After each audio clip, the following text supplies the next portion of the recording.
Hi, I'm Brent Stafford, and this is RegWatch by RegulatorWatch.com. There's no doubt the U.S. vaping industry faces a public perception problem of gargantuan proportions. While advocates maintain, and the research backs up, that vaping is a safer alternative to smoking, everyday anti-vaping forces meet continued success in their effort to permanently poison the public understanding of vaping.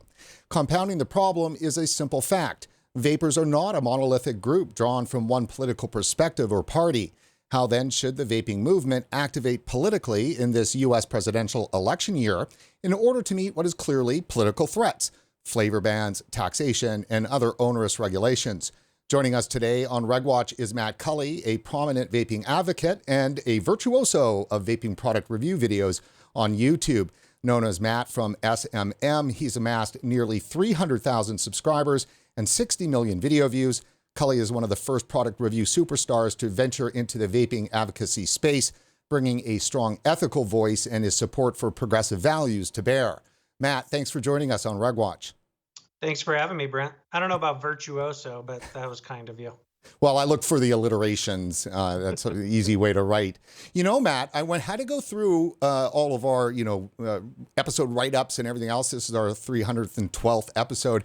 And I was certain that I had you on the show, but this is your first time.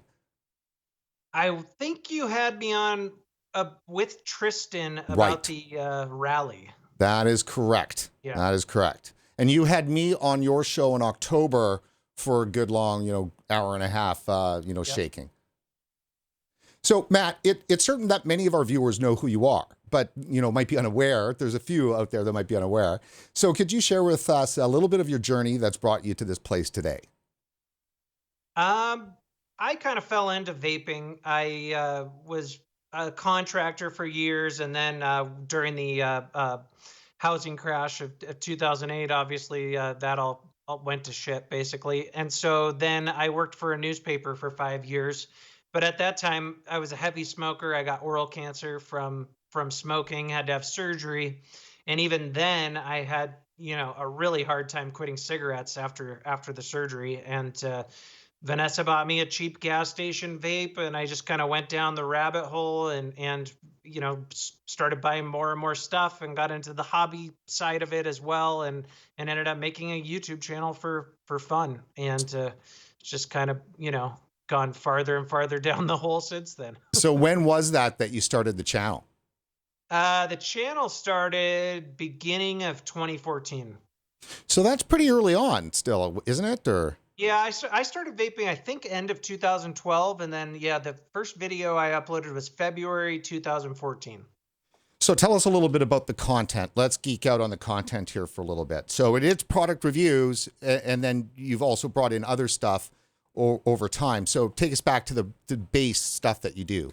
Yeah, most of it's product reviews. Last year I started doing live streams, weekly live streams, and I need to get back at it, but I feel like I keep getting hindered in some way. But and sometimes like I'll make a topical video, but it's been a while. So yeah, I mean, I would say good 95% of the stuff is product reviews. And when it comes to the product reviews, I mean, let's talk about that for a second, because there's been so much turmoil in the industry. How has that turmoil affected product reviews and bread and butter, your ability to make a living doing this kind of stuff? It's definitely, well, I mean, you got to remember my viewership isn't just in the States. I would say only like 30% of my views are in the US. And so, obviously it's kind of a global thing. So like for a while there, I was seeing a lot of views coming from some of the Asian countries like Philippines and Indonesia, but then they are dealing with their own bans and stuff. And I get quite a few from Europe. But I mean, this year it's definitely slowed down quite a bit, just because most of the products are manufactured in China, and because of COVID, that's obviously slowed manufacturing down. Starting to pick back up a little bit, but yeah, it's picked up a little bit, but definitely it's been hurt. So let's do a little bit of a walk back here first, because we got a lot to talk about. Let's ease into it. First of all, Think back to the epidemic of teen vaping. Now that started September 2018, and so much coverage, was done. That was so much of a big deal. Reflect back on that. What kind of an impact did that have on the industry and even on your own well-being in terms of having to cover these issues? Yeah. Gosh, it's raining really hard outside, so sorry if it sounds like it's pounding out there. It might be hail. I, th- when that happened, it was definitely like a term used to invoke emotion, and it did. The FDA did, so, Scott Gottlieb made that claim, and then the Surgeon General, I believe, made that claim. The teen vaping epidemic claim, and the FDA did a few things as far as regulatory stuff, but what really hurt us with that is so many of the anti-tobacco activists grasped onto that. So many of the states and state politicians grasped onto that. And I mean, even today, a lot of times when you read an anti-vaping article or an anti-vaping bill that a state is trying to pass, they'll use that teen vaping epidemic line, as part of their argument. So, it's definitely like one of those things that's slowly bled us. It didn't, the FDA didn't at that time didn't change its course a ton. They kind of stepped up regulatory stuff, but not, super damaging to the industry, at least the legit players. But just that term now is just, we're kind of married to it. This industry's basically married to it, and we can't get it off our backs. And definitely it's one of those almost impossible goals to have, is that, okay, we'll allow your products to stay on the market and save lives, but only if no teenagers ever try. Yep. Yeah, I mean, and it's not to say that the FDA isn't, because we have PMTA coming up, but like when they made that claim, it wasn't like, okay, there's a teen vaping epidemic, we're going to shut you all down. It was just kind of this slow bleed where it was like this domino effect where that was getting used against us by so many different powers. And obviously we have the big thing at PMTAs coming up later this year. Right, exactly. And we'll meander our way to that, no doubt. So we get through epidemic of teen vaping, maybe calms down a bit. But then, the vaping related lung illness hits in the third week of August of last year. So still not even a year since that first started. So talk a bit about EVALI. For the lack of a better term, I shall use their corrupt acronym. Tell us about EVALI. What kind of an impact do you think that it had on A, the industry, and B, again, on your own well-being? That was pretty horrible. I mean, even because, as you know, I mean, people are headline readers. That's how they get their news. And so, while, it's been cleared up, and those that are really in the know, including politicians, now understand that, it was from black market or illicit THC cartridges. It's just like the damage is already done. And so there's so many people out there that still think that vaping was killing people last year. And so, that was a huge blow to the industry. You even saw some vapers quitting vaping and going back to smoking. If they were just quitting vaping and like they were just nicotine free, then that's great. Like a lot of people want to use it as a tool to eventually get off nicotine. But I heard multiple stories of people going back to smoking because they, basically the thought was, well, smoking might kill me in 20 years, but vaping is killing people right away. And so, yeah, I mean, that was a stressful time for myself, and I'm sure for you and for everyone else in the industry and any advocate. And it was just very frustrating because a good portion of us knew what the issue was from the get-go, because the cannabis industry themselves, the legitimate cannabis industry, was saying, hey guys, we know what this is. We already warned about it. We warned about some of these additives a year ago. It's definitely this. And so it was like everyone was just screaming, we know it's this. We need to, go after the illicit THC cartridges that some drug sellers are mixing with vitamin E acetate. But it took months after that for the CDC to actually, kind of say, they still didn't completely say, oh, it's 100% illicit THC, but they basically said, the pattern was, it was THC cards. Yeah, we, to emphasize what you just said, is that we certainly knew, definitely by October 4th, when FDA indeed came out on October 4th and said, whoa, wait a minute, we can't participate in this lie anymore. I think a lie is fair to say. There was a complete split in public health in the US. CDC stuck to their guns and obfuscated and kept that, malaise around the issue going. Whereas the FDA on October 4th said, wait a minute, this is tainted THC carts, vitamin E. It has nothing to do with nicotine vaping. So every day after October 5th, from October 5th on, that CDC did not make it clear. Do you think the CDC is responsible for illness and death after that? I think it's fair to say that they hold some responsibility. I think when the FDA said that, they basically said all signs point to this, but some of the users were using both things. But yeah, I mean, the CDC's messaging was awful, and they could have at least said, their argument would be, I'm guessing, hey, we didn't have all the research done, we didn't have the science done yet, we weren't certain, so we didn't want to say, because that's how a lot of people in science and public health are. We don't want to say 100% it's this until we know 100%.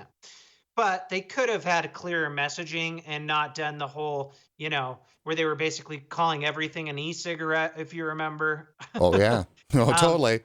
And so, a lot of that definitely, it was either stupidity, which is definitely possible because we saw some stupidity with their messaging with COVID as well. Or they were purposefully trying to kind of keep things foggy. Purposefully trying to keep things foggy. I like that.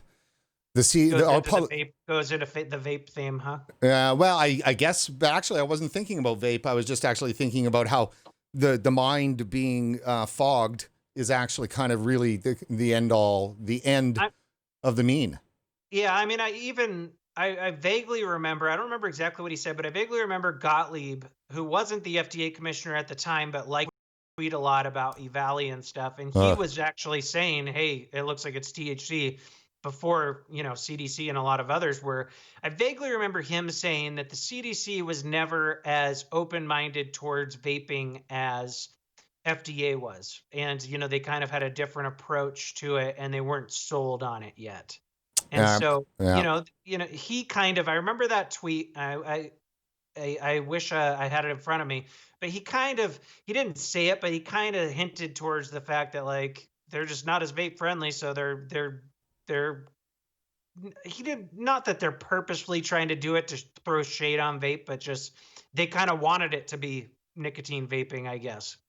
So shade on vape. I mean, that certainly, piled down on vaping in the last 18 months, and when you think that it has gotten as bad as it can be, it gets worse. And we run straight into COVID and then at least 6 weeks of constant hammering led by our good friend Stanton Glantz there. What do you make? Let's set aside for the moment some of that great news or interesting news with regards to potentially nicotine playing a positive role in protecting you from COVID. Let's focus on all of the bad stuff for the moment. I mean, what did your gut say and feel when you started to see that coming out right in March? It was March 6th. The lockdown had not even started yet. That was frustrating. Personally, I don't feel like that was nearly as damaging as the Valley stuff, just because I don't feel like it took certain stories take root in the news, and they kind of go viral. And that one, people were talking about it a bit, and it wasn't good. But I feel like at the time, everyone was so scared of COVID, and there was so many other economic things going on and starting to happen that one wasn't as widespread. But yeah, I mean, it was definitely like, hey, there's a crisis right here where people are getting a lung disease. So let's talk about vaping and smoking being damaging to lungs, and there was no like medical basis whatsoever for the they tried to kind of like skew numbers, um but it didn't work out well for them, and so I think that one kind of went away just because there wasn't enough there for them to really like because you don't hear about it as much now, like, oh, the smokers are dying or the vapors are dying, because the data just hasn't really borne that out. And I wonder too, as well, our producer here at RegWatch, Cindy Schmidt, back around that time said to me, goes, I wonder if any of the research and stories that are coming out that are talking about the potential, therapeutic or prophylactic benefits of smoking, even with some of the research with regards to COVID, wondering whether or not if that actually was, there was that, it was so strong that it actually tamped down the ability of the anti-vaping forces to keep churning out their garbage. So whether or not if we actually might have witnessed a bit of a PR win there. I don't know. I mean, because I think that you'd be hard pressed to find somebody outside of the vape space that even knows about some of that science. Like I think there was a few articles in mainstream press about it where the French were studying nicotine patches, and there was some interesting numbers. And they were saying that less smokers per capita were getting seriously ill, or less nicotine users per capita. I don't know if that is what really like stopped a lot of the, vapors are going to die from COVID rhetoric, but I think it just didn't really take hold the way some people wanted it to, probably. Like it didn't go viral like the Valley stuff was. The Valley stuff was in mainstream news just about every day back last fall. So let me ask you that question then. And the sake of my viewers going, oh, don't, everyone needs to understand something is that Matt and I have spent, hours upon hours having our own conversations about issues with regards to politics and vaping and everything else. So we're going to, gingerly walk into some of that area, but, we are well practiced at having these conversations. And that actually, that was so important to say. I kind of forgot where I was going there. So let me ask you this. What do you believe has been the impact that COVID has had on vaping? I think that it's obviously hurt the business side of it, just like it's hurt a good portion of industries. I think that there's been product shortages as well because of China shutting down. Not to like, I don't know well, this year's not over, but I will say that it probably took some of the limelight away from vaping for a couple months, even though we're starting to see states coming out with bills again. So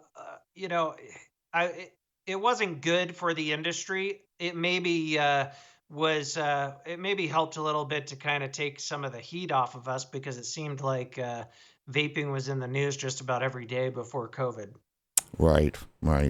Well, I've got a short clip here queued up from an episode of yours that was March 31st, 2020. And I'm wearing the same sweater.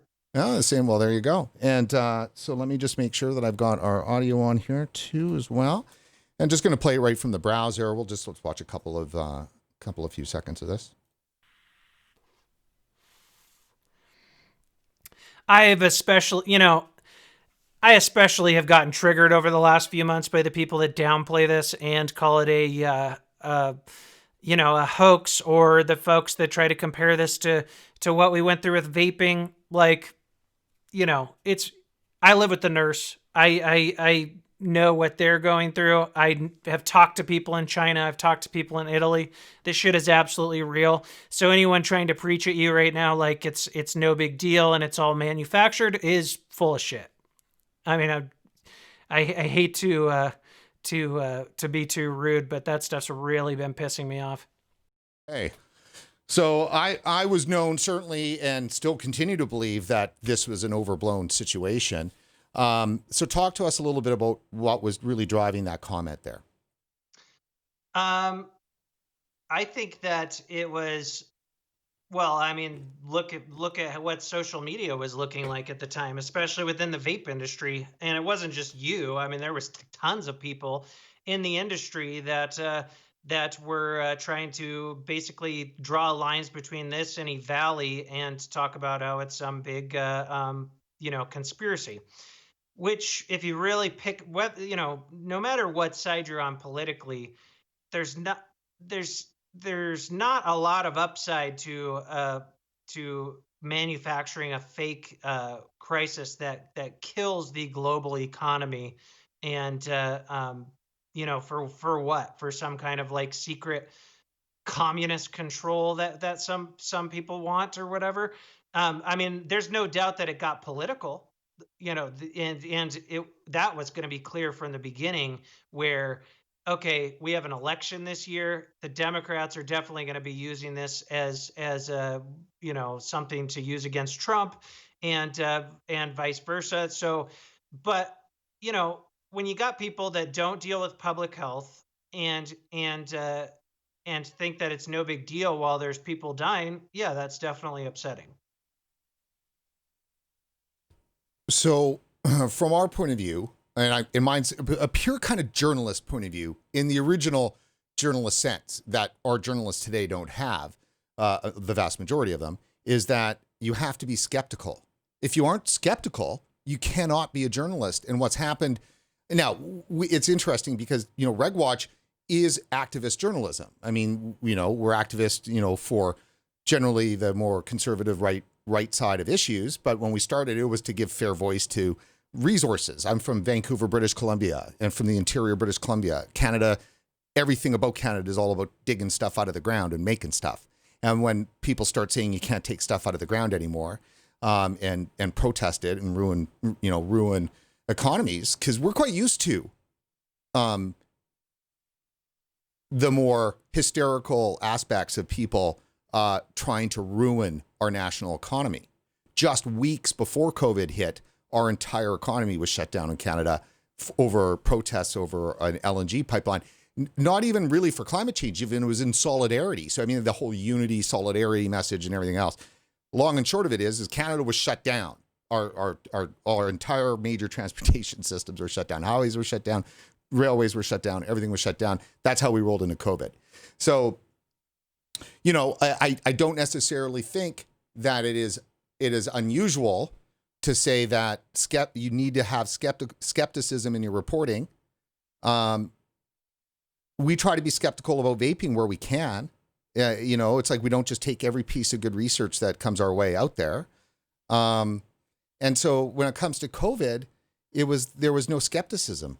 I guess in the way There was skepticism everywhere. I mean, look at what was going on. I mean, okay, I get what you're saying. The mainstream media is not usually the skeptics, right? But I mean, all over YouTube and Facebook and whatever, you got people posting videos. Look, this guy went to a hospital and there was no one there. It must be fake, And so the thing is sometimes you have to step back, and where I land is that nothing is black and white and everything is nuanced. So, are all regulations bad? No. Are all regulations good? No.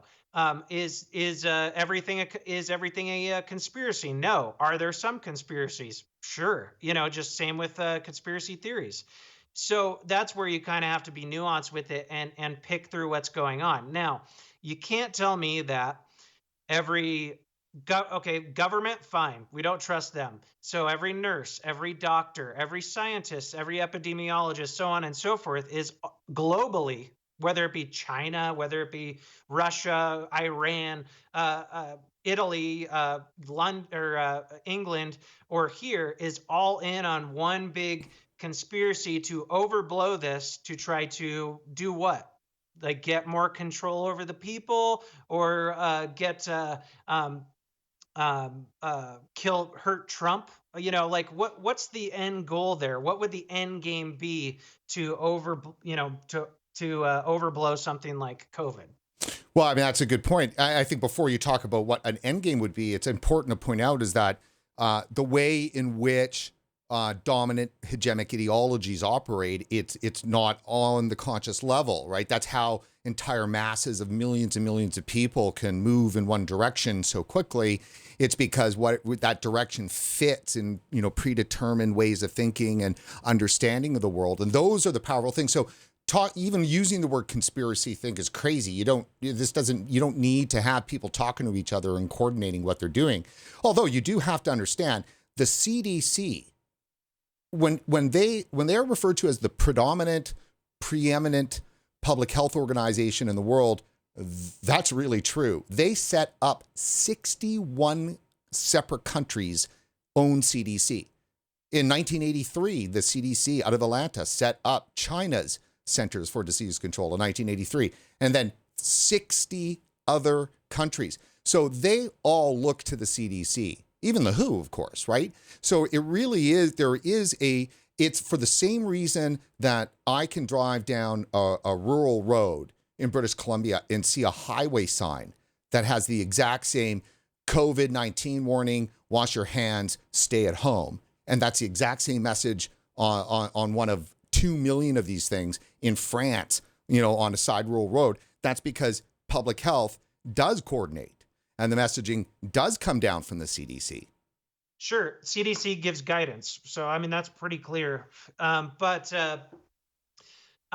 I think sometimes you give them look, there's definitely dark shit that goes on in this world, but there's also a lot of fucking stupidity. And even at the CDC's level, look at the bungled messaging over masks. And then there's a disagreement between the WHO and the CDC over that, right? And it was like, really, the bottom line was what it came down to, but they wouldn't admit it, was that, hey, we don't have enough masks, so we're going to tell people they don't need to wear a mask.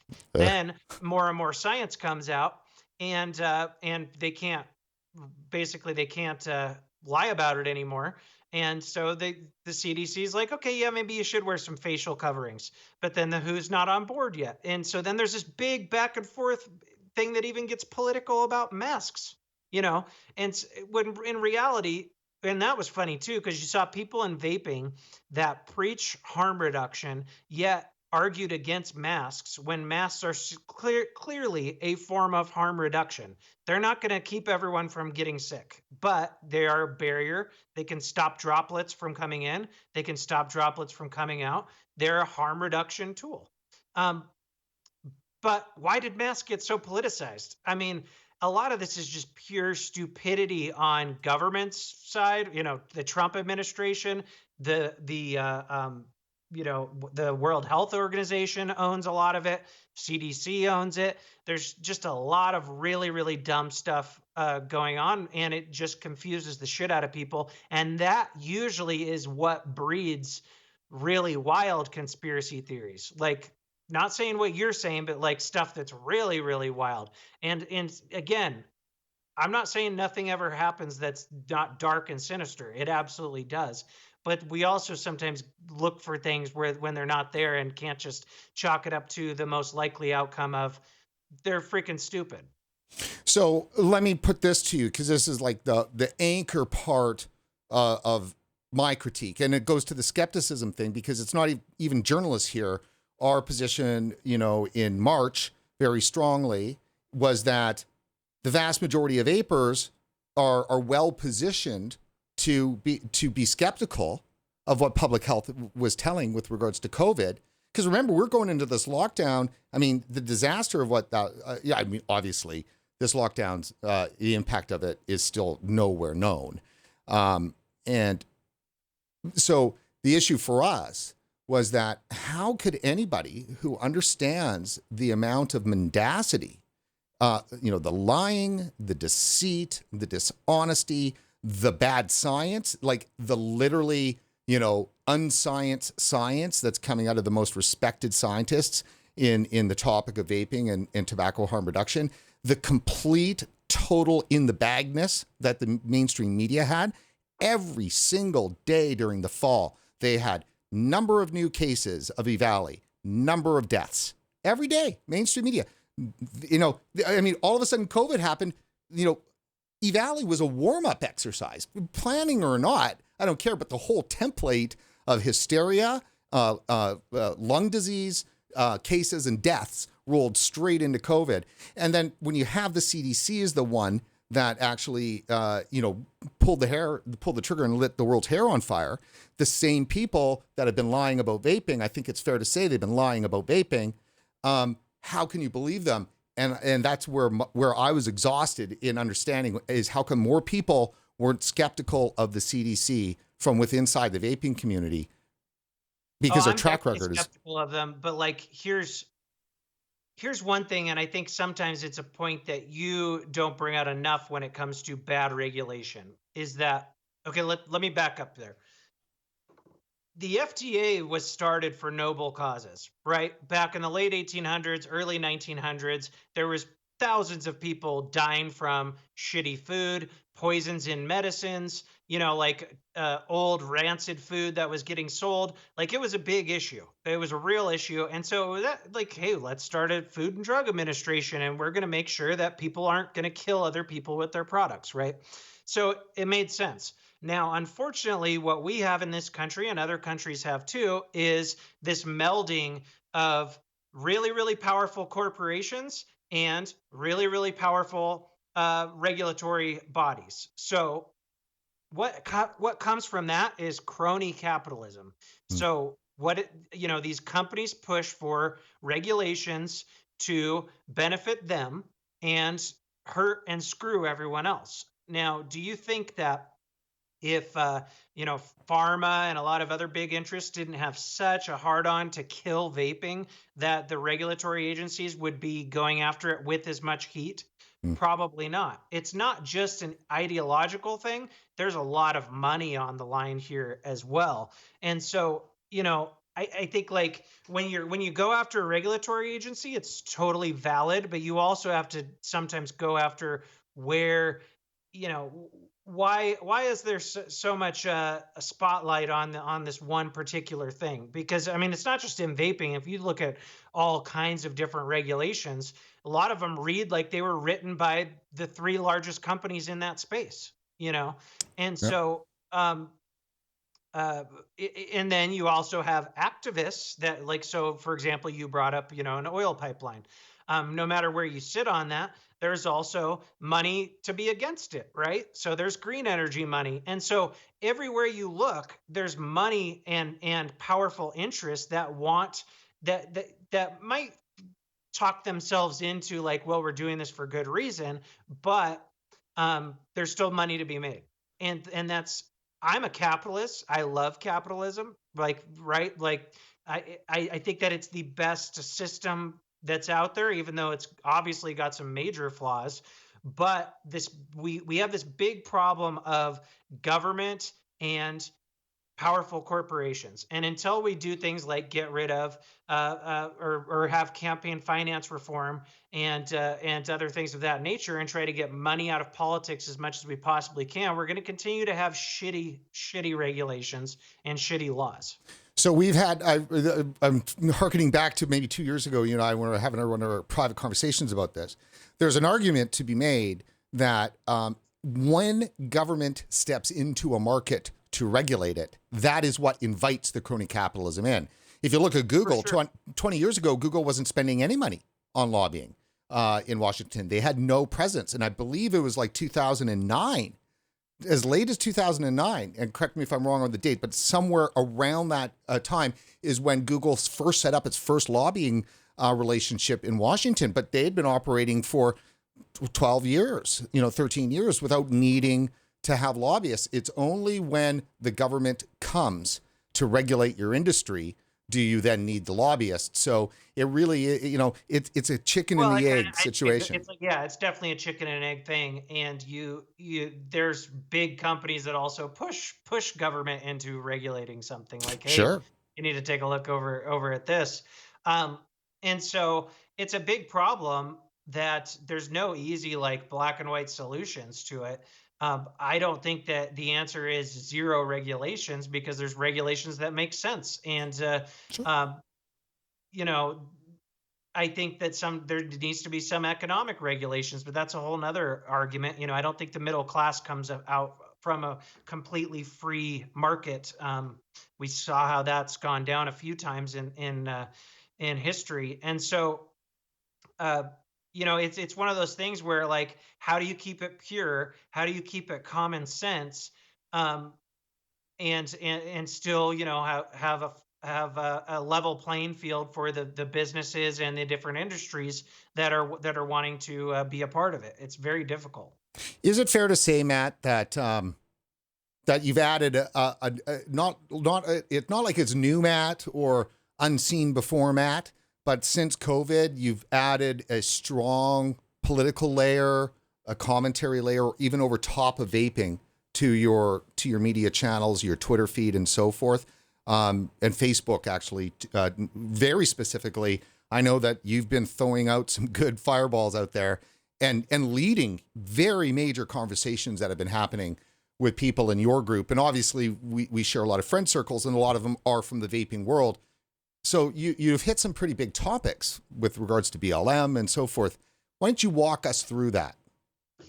I've always been interested in politics. And if you go back through my Facebook feed for, whatever it's been, 10 years now or something, you'll see quite a few posts, but there's definitely times where I talk more about it than others.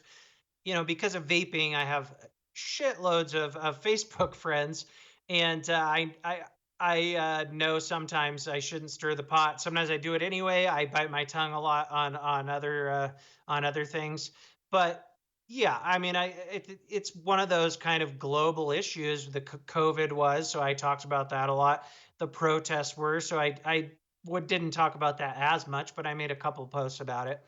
And so it's not like there's any, like, oh, there was no like, hey, I'm gonna be more vocal on politics. Even though some of this I don't even necessarily feel like it's political, even though some people think it is. Um, but it's just, when the feeling strikes me. When the feeling strikes you. And so what do you think about the protests? Because there is a complaint that I would share that for the longest time, the science was saying that you can't be out near people. We have to socially distance, which I just think is just such a horrible term.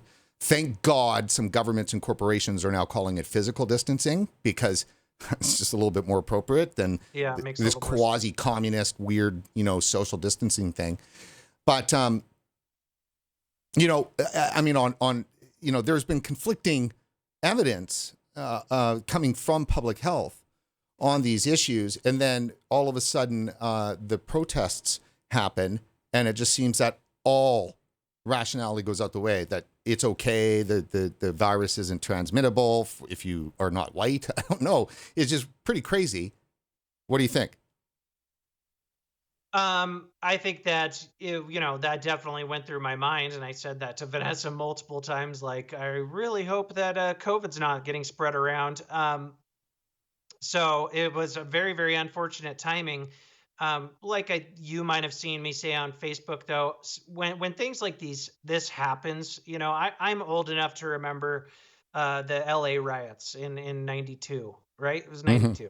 Yes. Um, we tend to focus a lot, and again, like, I'm not for rioting, I'm not for looting, I'm not for people hurting other people physically, um, obviously, but we tend to focus on the symptom more than we focus on the actual problems. And so it kind of gives a scapegoat type of thing for everyone, like, where everyone just talks about the businesses burning instead of talking about why this actually happened in the first place. And people are a little desensitized to some of the um, crimes, I would say, that police have made over the years. And so it's like, for some, I think they just see it and they're like, well, the guy I mean, look at some of the memes that you'll see. Well, the guy wasn't a good guy anyway. He went to jail and he got arrested for this and that or whatever, instead of actually focusing on, okay, maybe he wasn't a great guy, but the bottom line is that a cop shouldn't be doing that. And a riot or civil unrest is a symptom to a bigger systemic issue. And I mean, do you think you, in one of your posts, you're making a comment with regards to saying all lives matter isn't necessarily fantastic? No, I mean that's like, and some people have used this analogy, and that's like saying, going up to a Save the Whales person and saying, why don't you care about the rhinos, right?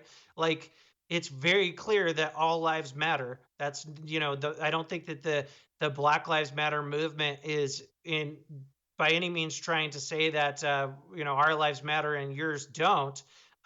It's the whole point of it is to fight for justice. Obviously, there's been many, many times where police officers have gotten off, and basically murdered people.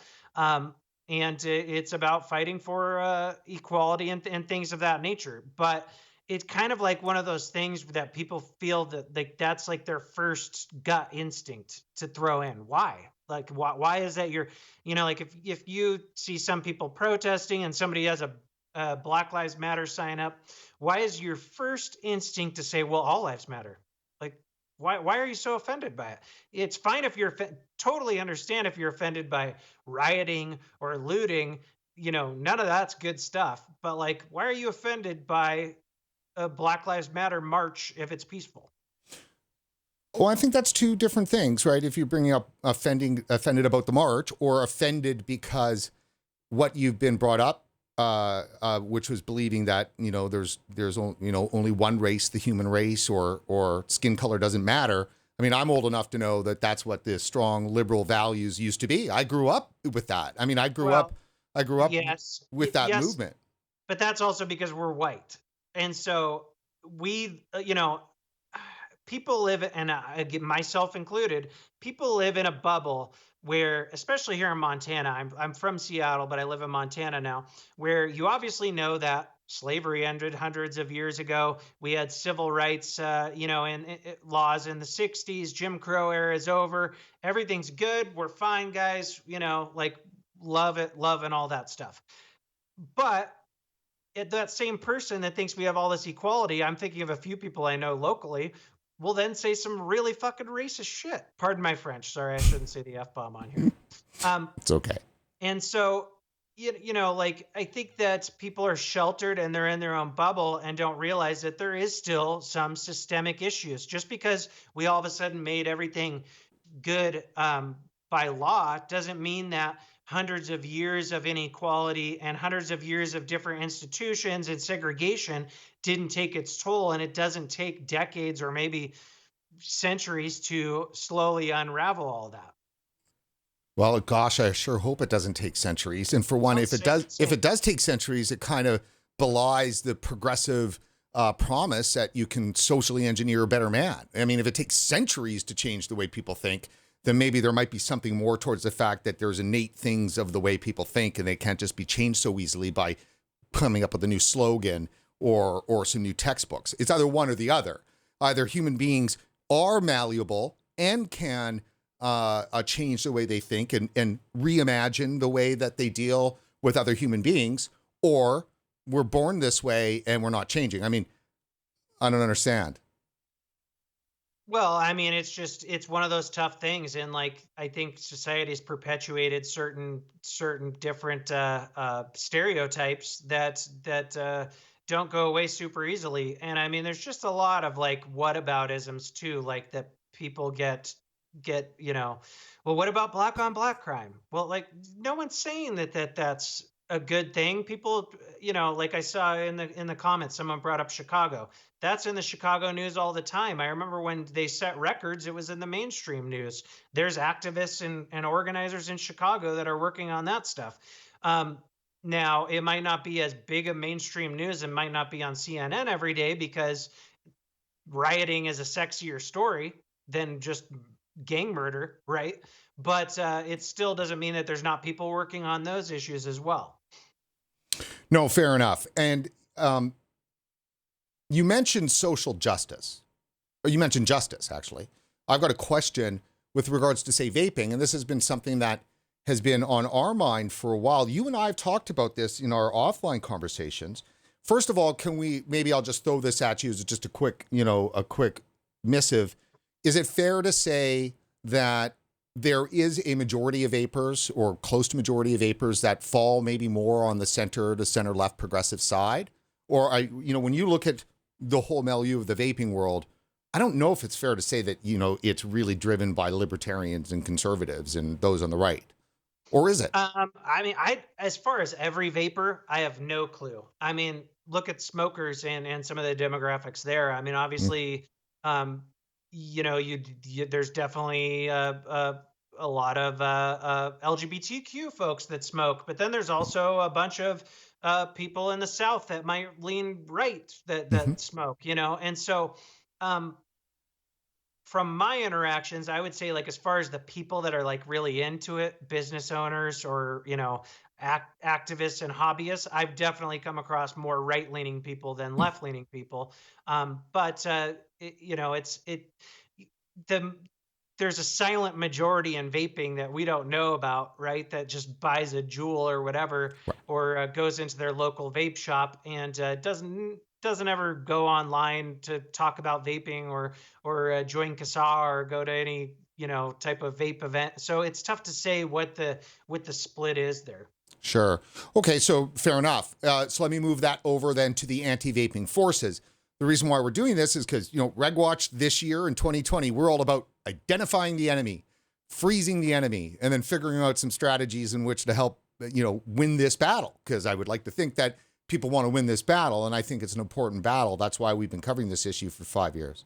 So when you look at the anti-vaping forces, our comment on that would be is that they do lean center to left progressive. I mean, it's all Democrats, majority, sign the letters to the the set from the Senate every month to FDA. It does seem to be a Democratic Yeah. party value. Am I wrong? Shoot that. No, you're absolutely right. And um, that's I think that there's multiple different layers to that.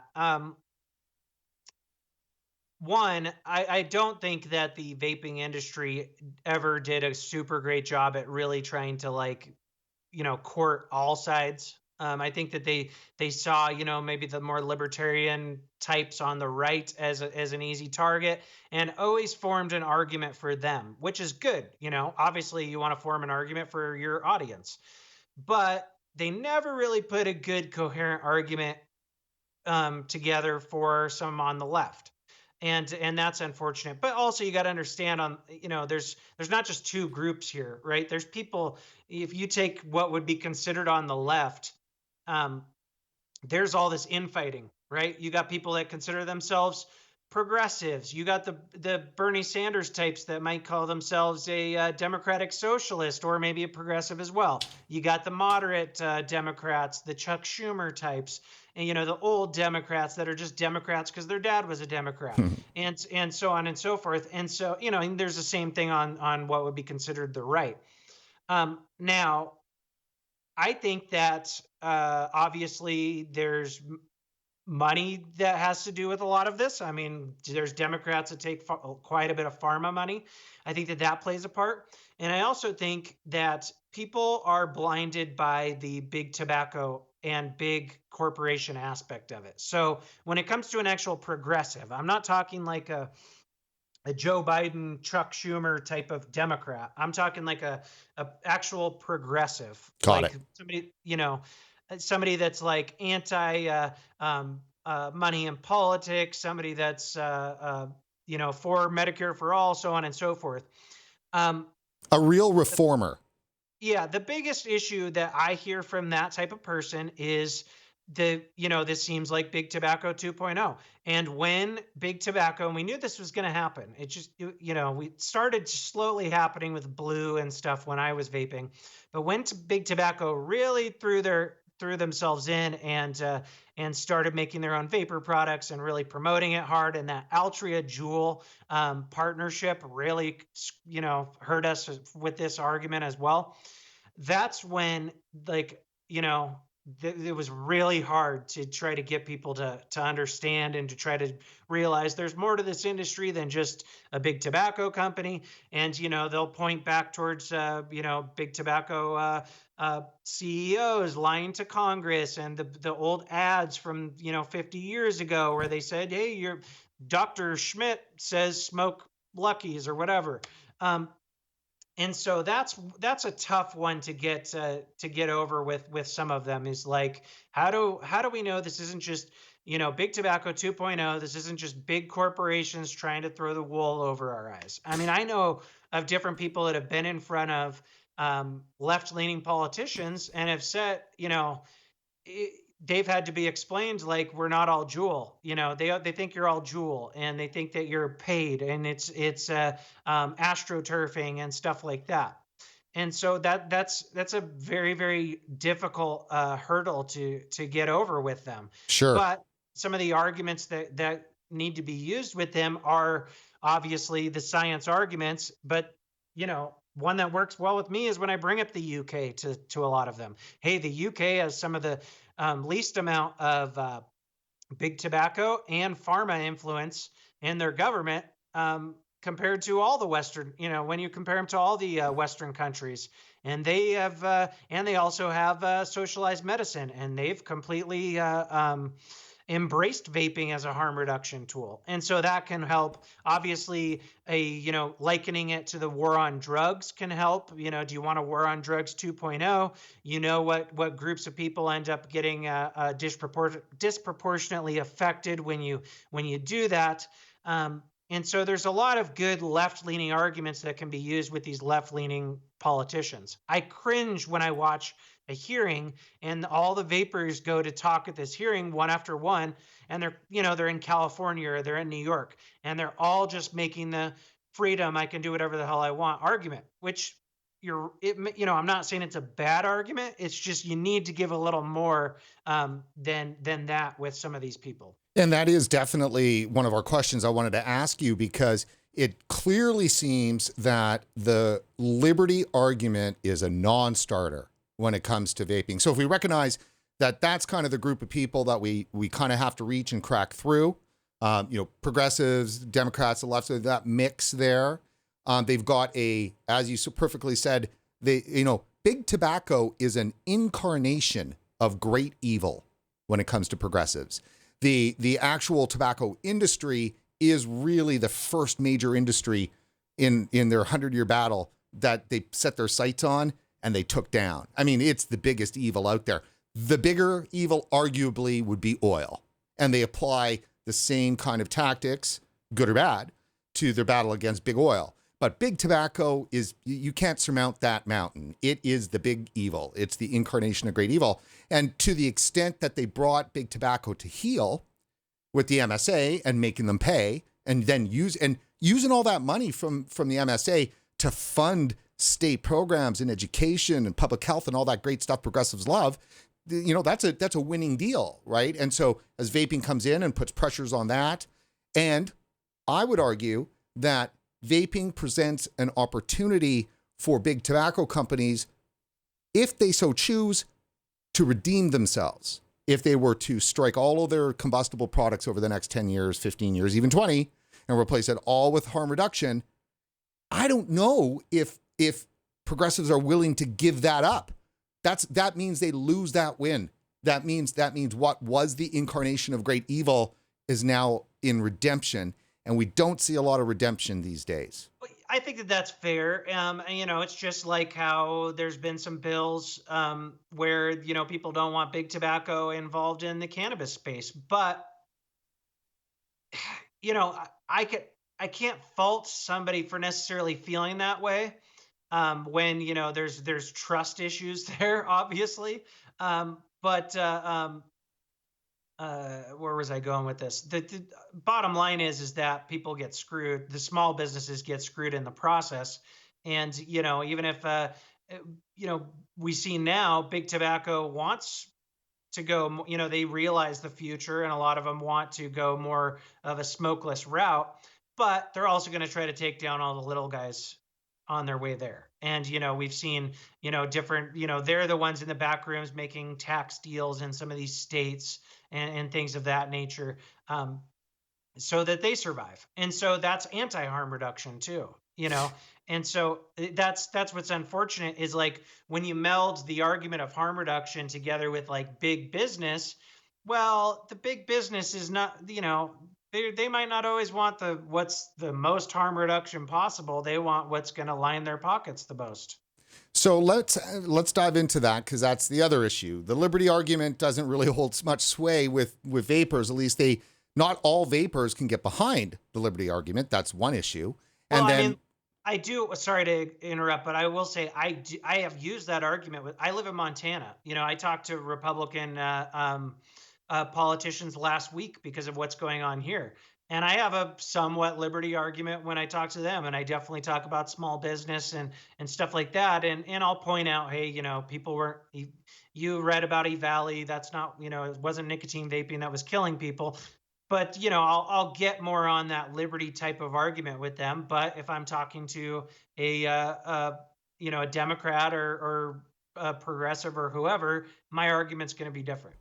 So fair enough. And so let's move to harm reduction, because that's the other real, there's really only two. There's a liberty and there's harm reduction. And so harm reduction, there seems to be no appetite in public health, and at least in the decision-making part of public health, and the part of public health that owns a direct pipeline into mainstream media.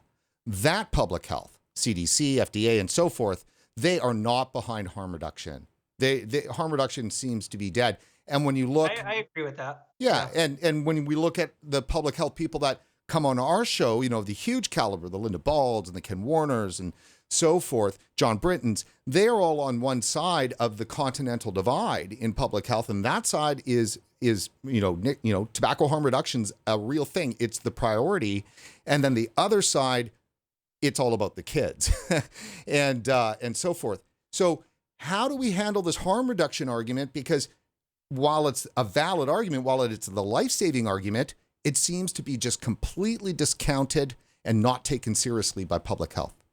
Yeah. I think that like the anti-harm reduction stance that a lot of public health groups take is kind of this puritanical programming that is stems from the drug war and the way that we've treated addiction in this country for years and years and years. So, public health isn't just anti-tobacco harm reduction.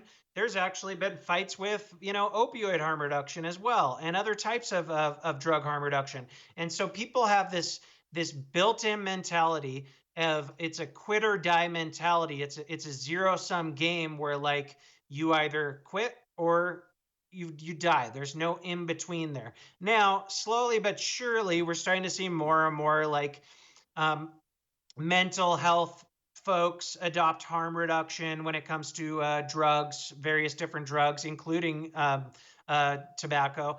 And we're starting to see it, but there's definitely some pro harm reduction doctors and other people in public health out there, but they're still in the minority. And I think like it's this mentality that a lot of them have, and it might go really deep, just kind of how the U.S. was started as like this kind of Puritan country. It was like these religious people that came here, and like we've dealt with certain things very much more, I wouldn't say conservatively, but just more puritanical, I guess, than Europe has, whether it be drugs or whether it be sex work or sex in general, or just different things that we consider taboo or evil. Europe isn't as black and white on those things. So you mentioned, and this is really, it's the title, it's the raison d'etre for our piece today, is we have to persuade the public. The poison is just so thick. How to do it, I don't know. That's what we're working on right now. But we have a U.S. presidential election coming. We have, an unpopular or popular president, depending on which side you're on. The interesting thing is that E-Valley and the epidemic and Juul did force this issue straight into the White House. and led to what we know that it had happened, almost ban, and then full sit down at the White House, with the industry. I think there was some eye opening the president had on this issue with regards to who are the enemies of vaping. And oh my goodness, some of them are the same enemies that I have on many other issues. When he's sitting there right next to Mitt Romney, he didn't put Mitt Romney there because he wanted to be nice to Mitt Romney. He wanted Mitt Romney there to contrast the positions. So potentially there is political action that could be taken here. In 2016, there was way more discussion of the vaping industry being active and, really formulating some strategies and plans around specific candidates and specific districts and actually helping them get reelected and so forth.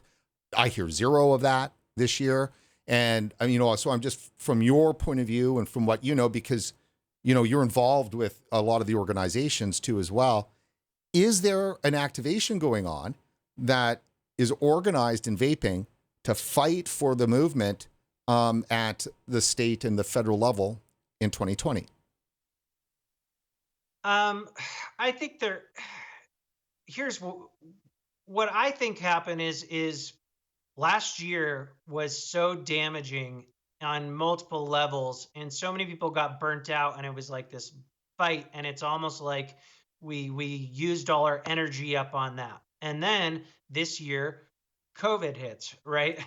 Which derailed a lot of, businesses. And also there's PMTA deadlines. And so a lot of the big money, the bigger companies are working on getting their PMTAs done.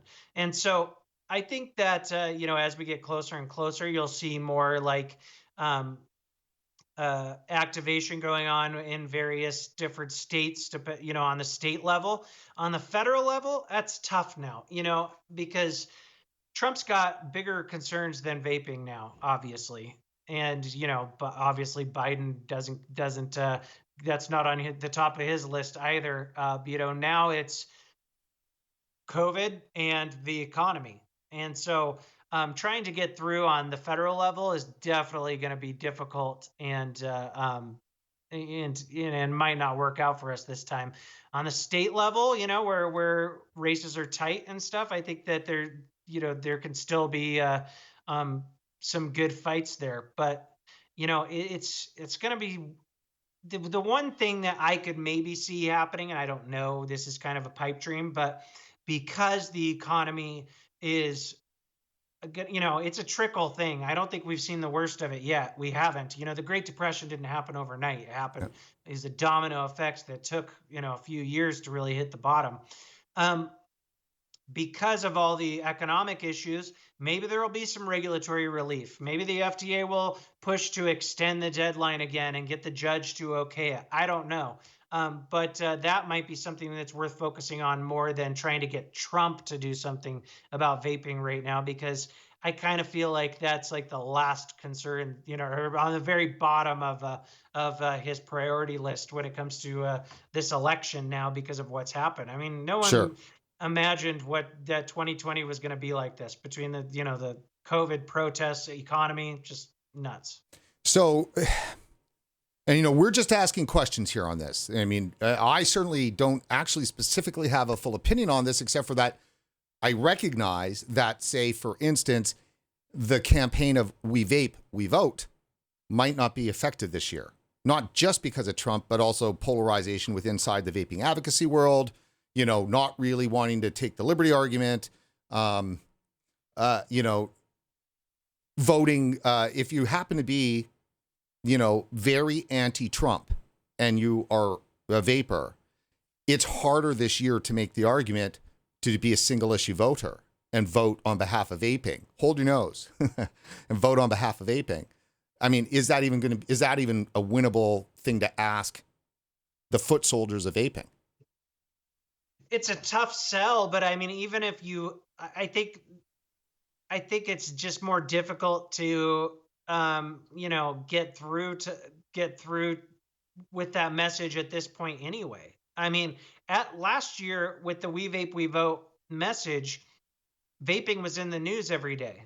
And that was like, a big issue. And obviously, there were states like Michigan where vapers could decide because it was so close the last time. It was like 10,000 votes between winning and losing for Trump. But, is it something that the Trump campaign is necessarily thinking is going to be like the tipping point this year? Probably not, just because of everything else going on. Now, their biggest concern, I'm assuming, is getting the economy to rebound before the election. Like, Hmm. that's what it really seems like. And again, I'm just a layman here. I'm not like a political analyst, but where I'm at, you either get the economy to rebound by election time, or you're going to have a hard time winning, and that's just what history has shown. And Hmm. so I would guess that that's what the biggest concern is. Now, um, that type of movement on a state level could be more effective because there's very, very close races in various states. So it's going to be a little bit more last minute this year, is my sense of it all. So you had originally were laying out some ways in which you're suggesting that vaping could talk to some of the more entrenched people on the center to the center left, the progressive side. And so one of my questions is that is it possible to turn the vaping issue into a social justice issue? Because harm reduction flows into that, and also some liberty can flow into social justice. So, Yeah. could that not be a winner? It's always struck me, dumbstruck actually, about how it's never been framed that way from the vaping side, considering knowing where the most of the obstacles lie Yeah. politically. Well, and I think it started to be framed that way by some last fall. We had people like Ethan Nadelman starting to speak up more, who's more on, I think he describes himself as a social libertarian, which I would too, but, progressive or left leaning when it comes to economics, things of that nature. And there's a lot of, people on the left that are like that, when it comes to drug policy and some of those other issues are very much so, I guess you would call libertarian or what have you. And so I think that we need to look at the cannabis industry, and you're not saying that we're going to be able to copy them completely, but they've done a really good job at creating a coalition of on the right, the kind of libertarian types, the Rand Paul types, or even look at like Grover Norquist from Americans for Tax Reform. He's pro a cannabis legalization for multiple reasons. And so on the right, you kind of got a group like that, and then on the left, you got the progressives. Not and again, somebody in chat said Schumer's a moderate. When it comes to Democrats, yeah, he's more of what you would call that as a corporate Democrat. Mm. You'd call him a corporate Dem. And so, yeah, on the left spectrum, I would call him more of a moderate, but also beholden to a lot of corporations. So on the left, you're not going to get a guy like that, and on the right, you're not going to get a Mitt Romney type, but you could get some of the more progressive types, the Justice Democrat types. Like there's a group called Justice Democrats that fight for drug reform and things of that nature. And so, I definitely think you have to use a good social justice argument and use the term war on drugs 2.0, things like that. You could talk about harm reduction, but also, war on drugs. Like this is going to create a black market. Who's going to get disproportionately affected if it creates a black market? Look at what happened to Eric Garner when he was trying to sell black market cigarettes. And so, there's definitely like a way to frame it for a lot of those people if you can get through. Yeah, it's almost too bad we can't, make an argument that says that, if you're anti-vaping, it's racist. No response. Okay, let's move to Montana. So bring it back to some of the actions that are going on, and now this is your home state, right? What's the motto for Montana? What's the motto for Montana? Yeah, driving hard, free, whatever. Yeah, I mean, I don't know. I forget what the state motto is. I guess Okay. I'm a bad Montanan, but it's definitely one of the more libertarian states. Right. Okay. So yeah, fair enough. So here, exactly. So we've got Montana. So walk us through what's going on. They've proposed a permanent ban on sale of flavored e-cigarettes. So, unfortunately, what happens at Montana's legislature only meets every other year. And so when they're not meeting and they don't have a lot of power. And so regulatory agencies can overstep their bounds. I'm assuming if this goes through, there's going to be um, lawsuits and who knows what's going to happen. But the health department's had kind of this hard on for vaping ever since E-Valley, where they temporarily banned flavors and then they got fought in court and got an injunction. And then, the injunction expired, and then eventually they got their temporary ban. But they proposed this permanent ban on flavors, and there's not a lot of oversight by the Senate and the House right now because they're not in session. And so the only thing that could happen by senators and Congress people is they do have an interim health committee that's divided 50-50. There's 10 of them, divided 50-50 Democrats, Republicans. So you need to turn 6 of them to vote to suspend this proposal if it gets finalized. But they'd have to wait until it gets finalized. So last week I spent a whole day on the phone with a lot of them. I didn't get through to all of them. I need to try again this year, this week, this year. And so that's kind of an angle that we're going to try to take. And then there's obviously lawsuits as well. So yes, again, another state, another battle, another fight. You had mentioned that, a good chunk of your audience is actually global. What's your thoughts on what's going on in Australia? We're probably not going to be doing much coverage on this. We have actually Kevin Crowley on tomorrow, which for the first time, and we're going to have a great chat. We'll ask him too about Montana and Australia. So what is your understanding of what's going on down there? And I mean, what's your reaction to it? Well, I think it's good to understand what the layout was like in Australia beforehand. So basically nicotine vaping was, and if you're an Australian and I butcher this, I apologize. But from my understanding is nicotine vaping was illegal to sell. And so what people were doing, like when I was in New Zealand, I met some different vape shop owners. There was vape shops in Australia. There still is vape shops in Australia. They were selling hardware and zero nic e-liquid, and then teaching people how to buy nic shots or bulk nicotine online, where it would get shipped in from New Zealand, and vapors were mixing their own e-liquid. Now, with this new law, I think like there's stiffer penalties on the people that are trying to buy nicotine, like $200,000 or something crazy like that.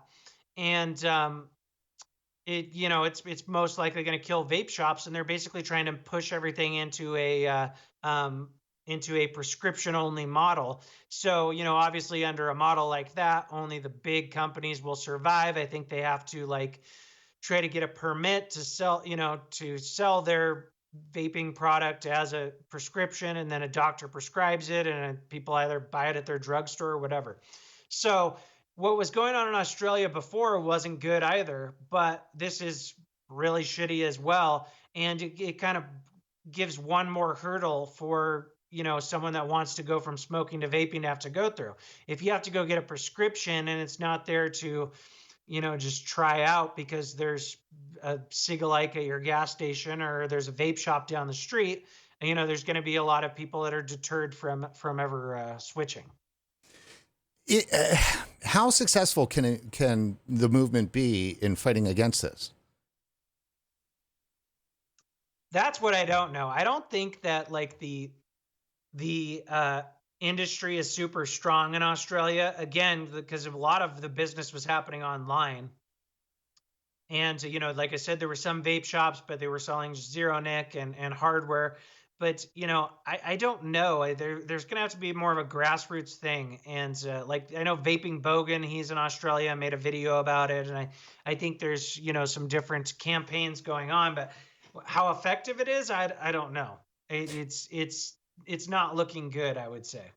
Yeah, the overall, what's been coming out has been really a concern that there was going to be a lot of people returning to smoking as a result of this. And clearly, this is some research that was out previously. And, it was making a great point that actually, a lot of smokers are moving to e-cigarettes. So it's only natural to assume there's going to be a chunk of them that are going to go back to smoking. Yeah. And I think go ahead. Well, here's the problem too, is like I said, I think you can, as a business, so like let's say you're Juul or Smoke or whatever, you can get a permit to sell your product, as that in that prescription based model. But I'm assuming only a few will get it, right? So you're then giving that whole industry to a couple big companies, and if and they're going to have all the money, and if there's ever a push to like reverse what's happening, because I think like they're saying they're only doing this for 12 months, but we all know that's going to be for longer than that. They're going to extend it, and the businesses making all the money off of the prescription vapes are going to want to keep their racket going, right? And they're not going to want to open the market back up and have vape shops and hundreds of different products. And so once you kind of go down that slippery slope, it's going to be really hard to ever reverse it and come back from it. I do agree with you there. There's no doubt. Well, as we're wrapping up here, Matt, it seems like there's a two-pronged problem. Let me move this back to North America and to the States here, is that not all ships are moving in the same direction for vaping. And the one ship that seems to be controlling the movement on the regulations is just not even looking backwards, right? They're just in one direction. They're going for that. So, in this great big ocean out there, how do we get our ships all working together? How do we grab some other ships to maybe try to head off the regulatory ship? And, it's interesting because nobody talks. What I can tell you this is that coming from the conservative world out there, they don't necessarily have, if you're a non-vapor and you're a conservative, you don't necessarily have any better of a conception of vaping than a progressive that, watches CNN every day or whatever. The chances are that a conservative has got just the same kind of disdain for vaping if they haven't been educated. There's a lot of conservatives that just don't know anything about it, and it's so easy for them to just accept the position from the left because it's just an easy one to accept. You're getting beaten down left and right, on all these other issues. And then you look at vaping and go, well, this is a no-brainer. They keep telling us that it's bad for you, so it's bad for you. Must be. I don't vape. I don't smoke. Nobody in my family does. This is obviously bad. So is there some opportunity missing here going, hey, there's some big, huge ships out there, and they're conservative, and they're crazy Trump voters, and they may not be vapors or anything. Is anybody talking to them? Should they be a focus of some messaging? Because if you could turn 8 or 9 million of those people into supporters, do you still need to try to turn the few progressives that you might get? Just tossing it out there. My viewpoint is that long term, again, you need a coalition. So yeah, you can't turn your back on those folks, but you also can't turn your back on the folks on the left. And why I say that is because we're not going to ever be as powerful as like the gun industry. We're not going to ever have something as big as the NRA, at least not in the near future, right? Like not in the next few decades. And so do you want to live and die by who's in power? Do you want to live and die by, whether there's a Democrat or Republican as president or who has the majority in the House or the Senate? And so, it's a tough one because you don't want it to be too polarizing to where, one side's always going to hate you. Everybody on that side is going to hate you. And the other side's, fine with you. And then it becomes this political argument constantly. And so you're not going to get everyone on the left and you're not going to get everyone on the right, but you kind of got to look for the lower hanging fruit. And in my mind, that lower hanging fruit is the same group that supports cannabis legalization, and that's the libertarian types on the right and the progressive types on the left. Well, that's interesting. I like having a singular kind of focus for some of the action. Matt, thank you so much for coming on the show today. Yeah, thanks for having me. I appreciate it. You bet. Just stay right there. Well, that is it for this edition of RegWatch. And before you head off, please head on over to support.regulatorwatch.com. That's support.regulatorwatch.com, and consider making a financial contribution to our vaping coverage. We are downstream of the industry, my friends, and so it means we get hit hard. So any help you can give us to help us keep producing this content would be fantastic. And of course, it is easy to do. Just dig into your wallet and find a few dollars, toss them our way, and you'll be happy you did it, and so will we. And while online, don't forget to like us on Facebook and to follow us on Twitter, and please subscribe to our YouTube channel. For RegulatorWatch.com, I'm Brent Stafford.